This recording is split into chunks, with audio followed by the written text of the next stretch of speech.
welcome back to another episode of Barn Table Talks. I'm your host, Benji Bonnet, here with my co-host, Travis Corman, and we have a very special guest on today. Matt Eldridge is a commercial and agricultural lending officer at First Farmers Bank and Trust, and he is here with us today. Matt, how are you doing? Good. How are you guys doing? Good, doing good. Happy to have you on the show. Yeah, thanks for the invite. We're going to start it off like we always do with a little icebreaker question. So today the question is, what is your favorite vacation memory? Favorite vacation memory? Yep. I've had a lot of good vacations. Had some really fun ones. But, yeah. You know, a couple years ago, I took my nephews and my sons out to Yellowstone. That was cool. Did you drive out and make a big trip over, or did you just fly? We did. We drove out. It was a little bit of that was like a family vacation, you know, like the trip from hell. Oh, yeah. We took the RV. Did right it? with it. And it didn't last? No, in fact, the RV didn't make it home. Oh, it didn't? Oh, wow. No. But we had fun. It was good. Yeah. It was a good time. That's awesome. It's amazing how those types of things turn into the favorite memories. Yeah. Yeah. So how long were you guys gone? We were gone about a week and a half. A week and a half. That's what we're talking about doing that with our family here in the it next was couple awesome. years and It taking was an cool. RV trip. And I would love to go out west. You got to man. do it, even if it just turns upside down. You got to Yeah. do it, right? Always good to look back on stuff like that, right? Travis, what you got? Man, I'd say one of ours is just a recent one even, and it's similar, a similar one. You know, you have so many you could pull out of, but you saying it was a disaster. We went down to the lake with some friends, and it was storming. We had gotten an RV for that weekend, so Yeah. in preparation for our trip out west, I was like, well, we better see if this is something we like. So we rented a little RV instead of renting a cabin, and we drove it to the lake and got set up. On the way down there, man, this big windstorm, big rainstorm comes blowing in, right? I'm parked in it's rocking the RV. I pull over in a parking lot and put the outriggers down to try to stabilize this thing. Pouring down rain. We get down there, pull in. Well, it had knocked out the power at like the couple's cabin we were going down to stay with. Knocked the power out. The kids, they had never had such a good time though. Like they had a blast. There was candles lit. You know, there was no, and they talk about that still to this day. You know, we sat around the screened-in porch and we had drinks and a good time and cards and No electric's not the a bad thing. simplicity Right? of it was just so great. And that one probably jumps out since you had brought that to mind. Good But family time, yeah. how about you, Benji? I'd say my favorite vacation memory would probably be one of the summers me and my brother went to go visit my grandparents in Hungary. Cool. We never really got to see them a bunch just because they're all the way across the ocean and we lived here. But I'd say being there, spending time with them on the lake, that was probably one of my core favorite memories there. So Where in Hungary is your grandparents from? originally, well, they lived in the city Budapest, so that's where they had. And then they also had a little lake cabin down at Lake Balaton is the name of it, which is the largest freshwater lake in Europe. So that was definitely cool to grow up and be able to even just, you know, a lot of people don't even leave the country, right when they're young. Right. And for me to be able to do that, I was blessed being able to do that. So, yeah. Have you been back since? You still have some family over so there? That me and my brother and my sister-in-law actually went, was it 2 summers ago? Went back to visit my grandma. Cool. My grandfather, unfortunately, isn't alive anymore. But we still visit her every now and then just to go see her and spend some time there. Brings back. She got to come over to see you graduate, or shortly after graduation. She right? did. She actually came here this past summer just to see my new nephew and then also see me after graduation. So that was something neat. Cool. She hasn't traveled much in a while. So, yeah, that was cool. I love to get out and go. I love to travel. Yeah. It's always a new experience. Definitely. You know? It's always interesting, though. It's fun to travel, but there's always that part of you that's like you're finally like relieved when you're back home. Yeah. Yes. Comfort zone. It's I don't know if it's like, man, I need like 2 days after vacation just to like unwind and you know, I don't ever like pushing my vacations up to, well, we'll get back on Sunday night at 9 p.m. and I'll go to work Monday morning. It's like, no, I'm not that guy. Yeah. I'm not that guy. So Matt, what do you tell us a little bit about yourself and stuff, and you know, family and kind of where you're at, and I guess a little about yourself, I guess. So I'm right here from Greensburg. Grew up in Decatur County on a farm, a grain farm, and awesome childhood. Had a lot of great opportunity. Any kid that can grow up on a farm, it's good, right? It's You got way too much freedom and too much stuff you can get into, right? So, and looking back on it, you're like, man, that was just the right amount. yeah, it's just actually. right Yeah, amount. yeah, So I had yeah. some guardian angels along the way too. But yeah, so I grew up here in Greensburg on a grain farm, and have 2 older sisters. And through high school, I worked here in town at a local John Deere dealership, and swept floors and cleaned the bathrooms and whatever they let me do for a little extra spending money. And What was I guess what was that? It wasn't Smith's at that time. would have been Thurston's. Thurston's. It was still Yeah. down over there where the car dealership is. Yes, Yes. it was in that Thurston's. building. Yeah, I remember that. Wow. Yeah, yeah. So that was good. So that was the first boss that I had, right? A supervisor. And so Tim Stone, awesome guy, absolute awesome guy. I didn't realize that's where Tim was. Yeah. Before he went over to the other side of town, I didn't realize that. Yeah, he was. I learned a lot from that guy. Yeah. Just a really good guy. He's very respected in Yeah. his field and what he's doing. And, Yeah, so he taught me a lot. So I had that opportunity, and then after high school, I went on to Purdue. And Boiler up. yeah, absolutely. Sorry, I had to add that. So I got a bachelor's degree in ag econ, and had a focus in international ag. We'd talked about travel early, and I just always thought, what's going on the other side of the world, and how does that work, right? And your grandparents and parents always say, you don't know how blessed you are to be here in the United States and to be living here. And why? What makes it so great? You right? hear it, but you don't listen. You don't understand it. Right. per Yeah. se, Kind until of like you've you had talked about, Benji, going to eyes Hungary. open. Yeah, exactly. I mean, Got to get out of your comfort zone and realize how good we got it. So I went to Purdue and was in ag econ. Was in a housing unit, farmhouse, a fraternity on campus. Made some great friends. Still friends with a lot of those guys today. So it was good. I had an opportunity to go over to the Ukraine in Kiev. wow. Yeah. awesome. So what'd you do over there? So this would have been 93. So, that's shortly after Ukraine got their independence, It would have right? been the fall of, I guess the fall of Soviet Union. It was shortly after that. So there was a lot going on. So Purdue's focus then was how is the breadbasket of that whole continent, like the Ukraine and parts of Russia, how are they going to privatize this? Because they were going to have a free market economy, right? Similar to what we would see as a model here in the U.S. So their focus was go over there and understand it. Let's get on some state and collective farms. Like these are 80,000 hectare Now, farms. who were you working with? It was through Purdue. It was through Purdue. Okay. Yeah, I gotcha. So it was like 8 of us that went over there. Wait, so this was after school? Or This was it? through like a summer. Travel Oh, abroad gotcha. type Abroad, program. gotcha. Yeah, it was an exchange program. That's neat. Yeah, that's Yeah. super neat. So they had an ag academy in Kiev, where we stayed in the Ukraine. In Kiev, it's a huge city, right? Probably smaller than Chicago, but a big city. So we stayed in an ag academy there on campus in the dorms with the Russian students. So it was really cool. It was it was a chance to get out of your home environment, and so.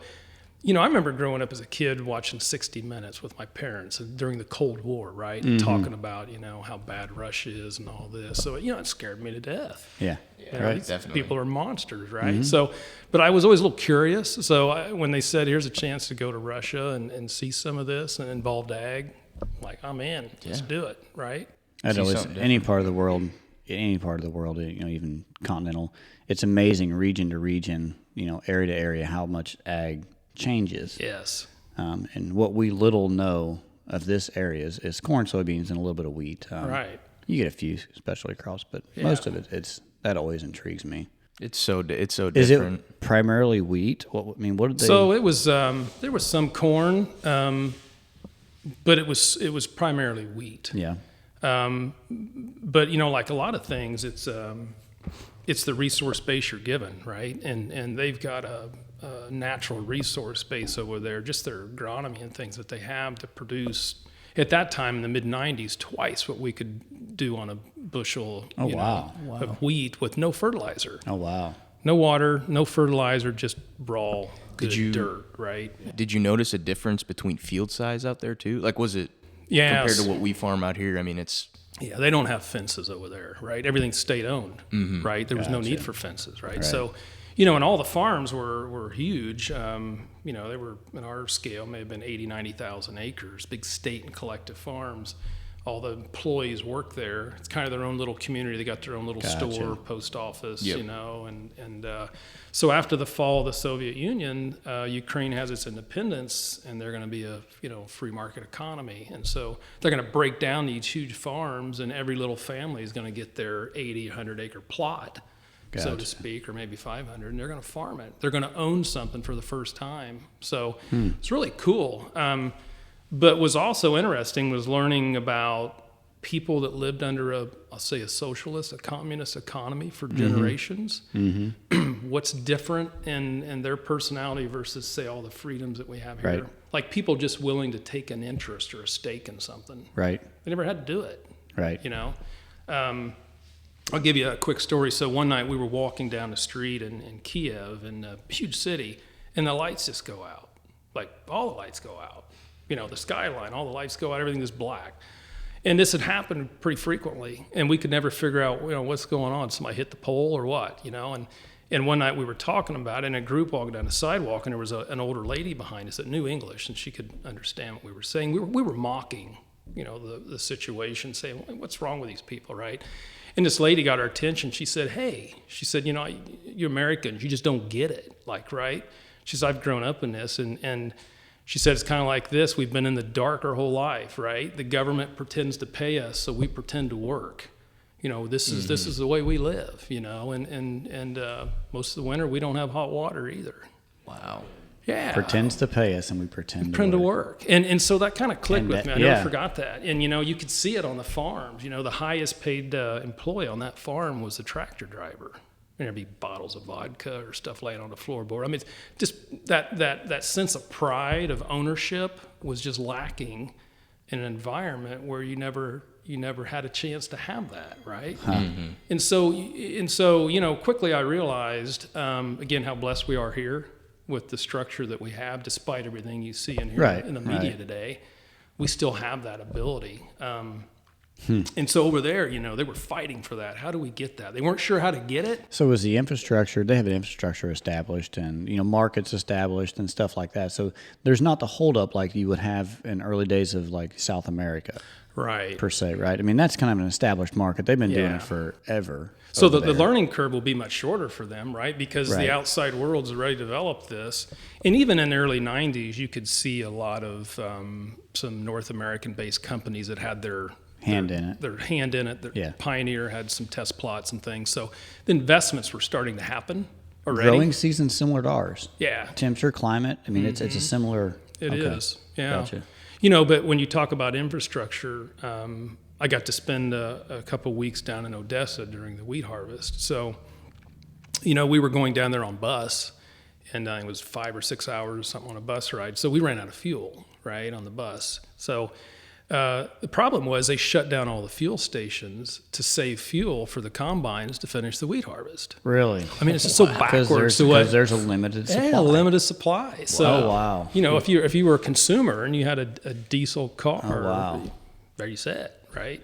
It's just unpredictable, right? And I remember that particular year they had a bumper harvest, but probably 60% of the crop never left the field. Wow. Because they didn't have the fuel to collect it. Well, the fuel, they don't have the rail, they didn't have the storage, you don't have the trucks. I mean, all those things that you take for granted here. Right? That puts it into perspective how much of a great infrastructure we have here. That we just take for granted. Wow. Now, they get it. They had a taste of it. There'd been enough outsiders and things coming to that area saying, here's what's possible, they were at point A trying to get to point B, but just didn't know. Have you been back since? Haven't. Would love to. So interesting. I mean, even the amount of change that happens, and from 93 till now to see what would be like. It'd be interesting, your point of view. You guys know Mark Dodd? I do know Mark from Dodd. Hope. I do. Mm-hmm. He was a guy that I communicated with. He spent a couple, 3 or 4 years over there. I say he's right? Wow. Mm-hmm. Yeah. Yeah. He spent some time there, and he always had interesting stories. That would have been 2008-ish. Yeah, exactly. I mean, somewhere around 10. Yeah. And I guess is when he was kind of going over there and farming, wasn't it? He was. So he was kind of a lead agronomy person on a couple of those farms, and I was always interested in listening to his stories. Oh, yeah. You know, hadn't been there and what had changed. But it was so that was a highlight of my Purdue time. That's you know, awesome. Learned some Russian. Did you? Yeah, a little bit. Yeah. Enough just to Be dangerous. yes. Yeah, there and get you go. confused for something you Yeah. You know, and it's like we were talking too. So you had to take Russian 101 at Purdue before you were allowed to go. Yeah. So I took the class. So I didn't do very well. But I learned more, you know, in like 2 days living in the environment than you ever do in a classroom. Right. Because you're submerged in it. Right? And the other side of that too is just like Spanish, just like anything, right? What you learn in a book is not necessarily what is it's not applied, spoken right? or applied. You know, it's a dialect. It's some other. It's a form of that per se, Yes. and maybe it started there originally, but it's not. Right. We learned Russian 101, but we got there and we realized real quick that people in Ukraine don't care about it. They didn't like Russia.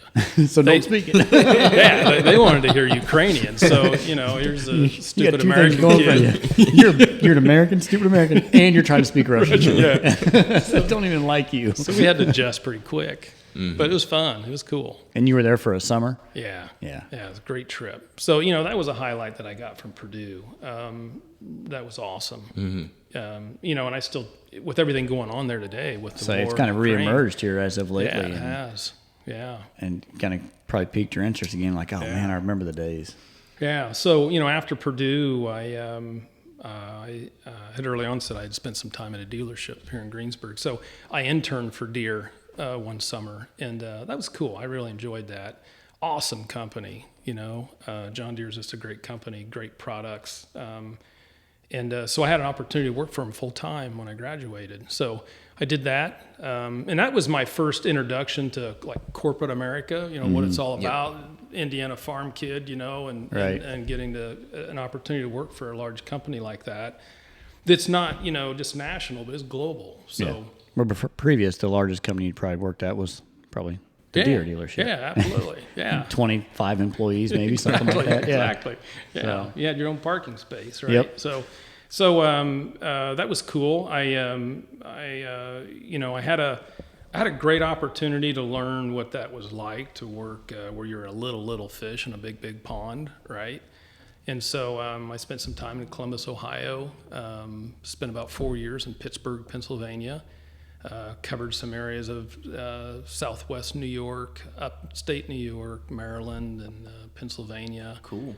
And so Deere's got this culture where they love to put you in an environment you've never been in, right? So you perform best in a new environment. They want you uncomfortable. Yeah. Mm-hmm. And, you know, that was probably one of those kind of building stone things for me, was being able to learn and understand how to adjust and be flexible, right, and learn. Right. And there's a lot of truth to that. Oh, So, yeah, absolutely. you know, I said, well, you know, you worked at a little dealership in a little town called Greensburg, corn and beans. We're going to put you out east with a bunch of dairy farms. On days, you're going to do cranberries and Exactly. Yeah. But that's a great skill to have, though. Oh, Be it able was. to adapt It like that. absolutely was. It was cool. Yeah. and that's yeah. and I think that's what they try to pull out and make people shine and you know. They and want to move understand. you around into different facets of that company and get you as many experiences as they can. And so I was out there for a while, and then in Pittsburgh, then went to Kansas City, and was in a couple different roles for them out there. They had a marketing center that kind of covered North America, and that was fun. And then was in Reno, Nevada for a little bit. And, you know, each one of those stops along the way, you learn a little more about ag in different parts of the U.S., you know, just coming from Indiana. So, you know, out east, it was dairy farms, specialty crops, metro areas, you know, and how family farms function in those kind of environments. Kansas City was all about the open plains, the wheat belt, Right. small cereal grains, what true dry periods are. Regulation of water, all of that Regulation stuff, of right? water. I mean, that's huge. Yes. Yeah, Nevada, it was that San Joaquin Valley, that breadbasket of California. Like every specialty crop, if it can grow on a tree or a root or a fig, right? It's there. Yeah. Yeah. And true government regulations. Mm-hmm. You know, one day I was in a dealership in Bakersfield, California, and we were talking about lights going out, but the electric just goes out in the dealership, like 2:00 in the afternoon. I'm like, what's going on? Why isn't the computer on? You know, it's like, well, this happens every day. Like, especially on Wednesdays, it can be a little longer because they're trying to save energy and things shut down. Wow. Like, what? That ever happened in Indiana? Like, Right. Yeah. So, when you look at real government regulations and what those producers in California have to do, I mean, these are high value, expensive crops. Right. There's a lot at stake too. No different than here on a corn bean farm or maybe even livestock. So, but what's interesting, I learned out there is what those regulations do. You're slowly starting to see that stuff come into the Midwest. It'll creep through. It is. It'll creep through. I mean, it is. Yeah. With our irrigations and pivots and, Yes. the manure management, all those regulations. All and those stuff, regulations. we're slower to adapt and stuff like that. And, some of it's forced, some of it's chosen. But, No, you're right. I get an opportunity to work in some of the poultry industry with eggs and with layers. And so, it's pretty much becoming a standard that egg production comes from a cage-free production facility where those chickens can get out, move around, right? Or free range where each chicken has about, 2 square feet, whatever the regulation is, that they can move around, or pasture, right? So, and if you're going to sell eggs in California, that's the way that's the way they need to be produced coming from the Midwest over. So, but you're starting to see that work in. The hog industry is going to quickly adapt to that as well. Yep. It's just inevitable. So we have to adapt. So out of all those places, which one was your favorite? Kansas City. They're barbecue rocks. Kansas City's nice. I like that Cool city. city. It's a cool city. Really cool city. Yeah. We went out there for a meeting there probably a couple of years ago, and I really like Kansas City too. It's a livestock town. Yeah. You don't have the big city feel. It's a cool place. Yeah, I mean, it was basically the hub of cattle drives. I mean, that's It kind of is. everything came to. Yeah. That was where they packed them onto Rail cars or whatever and they send them had. back east. That's awesome. It's fun. I'll have to visit. I've never been, so It's I'll have worth to check that out. Yeah, and if you're going west, it's a good stop along the way. So in the position you are in, like right now, what is it you do? What do you do right now? Yeah, so I work for First Farmers Bank and Trust, awesome bank, great employer. I've worked for 2 banks, First Farmers being my second. So I'm a commercial and ag lender. I get to work with agribusiness and production farmers on a daily basis, which is right up my alley. That's what I love to do. Yeah. So, I'll have an opportunity to work with a family farm. Let's say that's trying to bring a son or daughter back to the farm, or the son-in-law or daughter-in-law back. They need to expand. Might be buying some acreage. Might be expanding a livestock operation, or an agribusiness that's looking to do some things and grow. And you put a solution together that's going to work. You put a solution together that's going to work for them, and that's the best part of it. So. In ag lending, those things all kind of got to be in alignment too, right? And that's what I like about First Farmers. They're a dedicated ag bank. They get it. They've been doing it since 1885. They understand it, and that's the market they want to be in. And you got to have that alignment. I think if you're going to do it and do it well. And that's what I do. So I kind of cover southern half of Indiana, northern Kentucky, and western Ohio. Remote work mostly. I do. I work from home. That's nice. Yeah. I think there's been a lot of insight brought into how productive people can still be, even on the remote, since it's back in the 2020 and stuff. Kind of flipped what we thought it had to be. Right. It really has. It's good to be around people. So I once a month or so, I'm in one of our bank locations. They got like 38 bank locations, and I always take a chance to stop. I was gonna say, do you miss that office environment at all? I mean, no, but I'm not a real office kind of junkie. I get done what I got to do, and then I get out. Yeah. Right. Yep. I like to be meeting people on the road, doing something. Out in the field. In the field. In your aspect. Yeah, where the rubber hits the road, right? Yeah, that's what I enjoy doing. Yep. Yeah, now I'm lucky from the standpoint that First Farmers got a great staff of people behind the scenes that allow me to not be stuck behind the desk, but I can be out front of people, which I like. Right? Yeah. Finding the next opportunity. Putting you in a position where you know you're best. Exactly. Yeah. So that's been good. That's what I do, and I enjoy it. I really enjoy it. What's one of the most challenging things about the ag lending market right now? Well, it's that word we've all been hearing about, interest rates, right? It's been an interesting year. Nobody knows where they're going. or if they're stopping or Yeah. where it's been. And Yeah, I mean, if you look in the last year, rates have they've doubled. Interest rates have doubled. You know, that period of 2008 to 2020, you know, was that window of near zero. You know, which everybody Fed got used rate. to. Yeah. And there's been a lot of I guess farms transitioned in management and got used to that interest rate. Yep, they and did. stuff like that. So this is the first real era where those guys are having to deal with higher interest rates and Yeah. operating loans and Yes. everything Yeah. like that. I think. I mean, You know, I mean, in general, I won't say that I've lost a deal because the rates have been too high, but it certainly forces you to rethink, you know, the cash flow side of this thing. Yeah. Because interest, you know, you have principal and interest in a payment, right? Interest is now more heavily weighted sometimes what the principal can be. So it's a bigger factor. It's probably delayed projects a little bit. Yep. But it's probably slowed. I think it's slowed new equipment purchases down. Would you agree with that? I don't know. I don't know that it's. Has it slowed land purchases down? Obviously, real estate has been the biggest thing hit, especially when you couple that with the value of land prices, and you know, we can talk about that too. But you know, if you go back to you know, say to 2008, for example, we seen our Wall Street Journal prime rate dropped. You know, the Fed rate was down to 3.25. Yep. Right? We hadn't seen that since like 1975, and then we seen it again in 2008, and it pretty much stayed down there, close to that. Flatlined at that point. 2020, right? So, you know, the highest we've seen that was 1980. Rates were up to 21.5%. You know, the generation before us, we talk about our parents and grandparents. You know, I bought my first farm and the interest rate was 14 or 18%, you know. We didn't know how we were going to do it. We didn't sleep at night. And there's right? some that didn't. Yeah. I mean, there's the 80s, man. There's a lot that folded.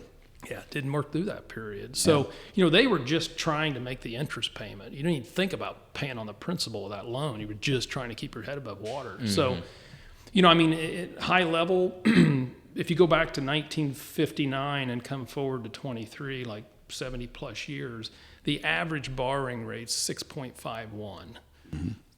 Prime today is 8.25. So you're not that much. 8.5. We're not that much higher than what the average would have been. The shock has been how fast. From 0 to 8. Fast it happened. Yeah. How far it escalated, and I don't want to say 0, but how far the escalation went. Yeah.